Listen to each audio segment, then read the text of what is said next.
Hi guys, my name is Karthik and I'm from executeautomation.com and welcome to the all new video series on Cucumber with Selenium.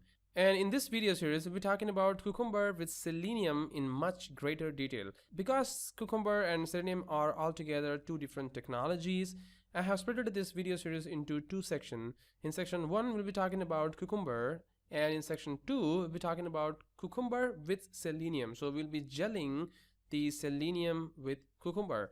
So please watch the section 1 completely before watching the section 2, because we will be using a lot of techniques from section 1 into section 2.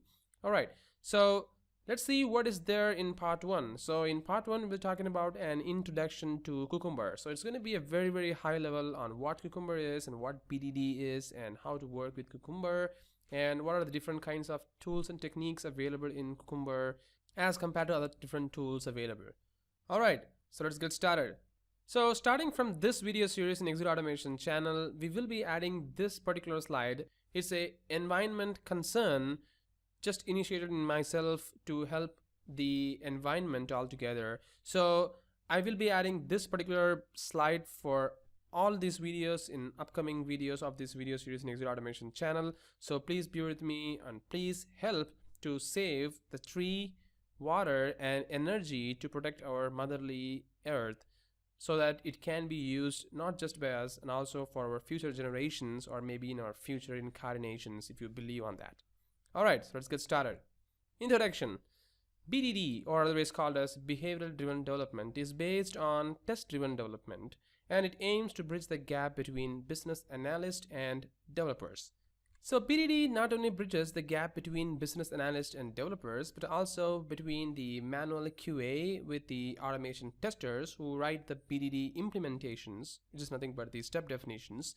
So don't worry about the step definitions and the implementation, all those things. We'll be talking about it in a greater detail in this particular video series though. So that's what it is. So BDD is actually going to be very helpful for both the manual QA with the automation testers and manual testers with the developers. So BDD seems to be like a plain text, but they have their own syntax based on certain tools. It is kind of very interesting because it's going to be like a plain text. It's like a text file, but actually it runs, it executes based on some of the tools that we're going to discuss. So the tool here is actually the Cucumber. So we are going to use this tool, which is going to convert the plain text into an executable code. BDD supported tools. So there are many tools available to support BDD. Some of the most famous tools are Cucumber, JBehave, NBehave, and SpecFlow.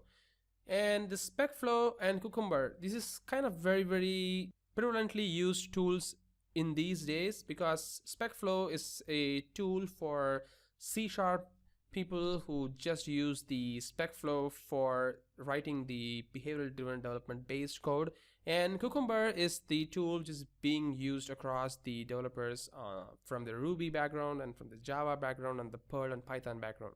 So these are the different types of tools available to support BDD, and all the above tools are used in conjunction with many different platforms, as I already said, and languages like Java, C#, Ruby, Python, and JRuby, etc. So we have talked about SpecFlow a lot in our Execute Automation channel exclusively from part 1 through part 25 or 26. So you can go ahead and watch some of the videos out from there. So here is the video series, the BDD and SpecFlow. We have discussed about the BDD and SpecFlow a lot greater detail. As I said, we have 23 parts on the SpecFlow video series. So please go ahead and watch that particular video series from our Execute Automation channel. But all the above tools has one language in common, at least one of that, which is Gherkin. So Gherkin is what is going to be a language specification which is going to be used across all these tools that we saw, the Cucumber, JBehave, NBehave, and SpecFlow. Gherkin is the format for Cucumber specification. It is a business readable, domain specific language which will let anybody to understand the software behavior easily and effortlessly since they are plain text. And Gherkin has some spaces and indentation to define the structures, and Gherkin has a very few syntax which makes the parser. So I'm saying the parser here. The parser is nothing but the tool which uses the Gherkin. The tool is nothing but this tool, the Cucumber or SpecFlow, to behave based on the structure.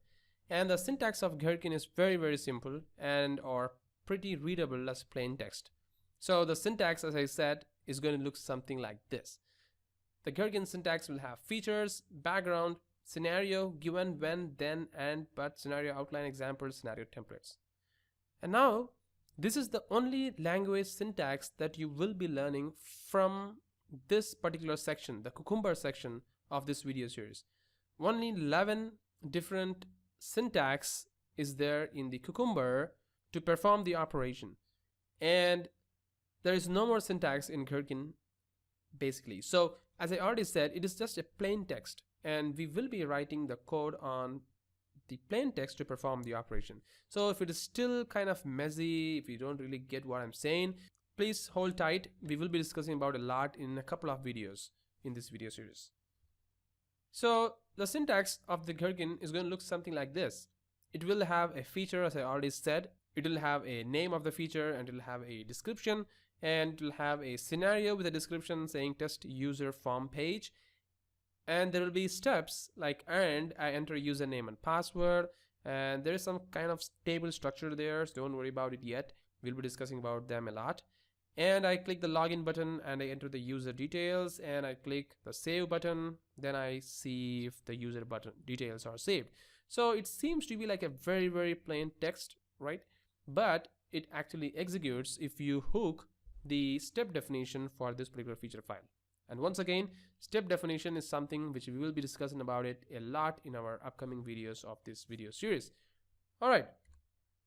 So what is the differentiation between the BDD versus a traditional automation code? The BDD, it is a plain text and it is easy to understand, whereas the traditional automation is full of code and hard to understand. And BDD, it is very easy to understand by QA, developers, or BA, the automation test engineers, and all will be in the same page because BDD is basically a plain text, right? But the traditional automation, where you write the page object model and so much of code, kind of messy.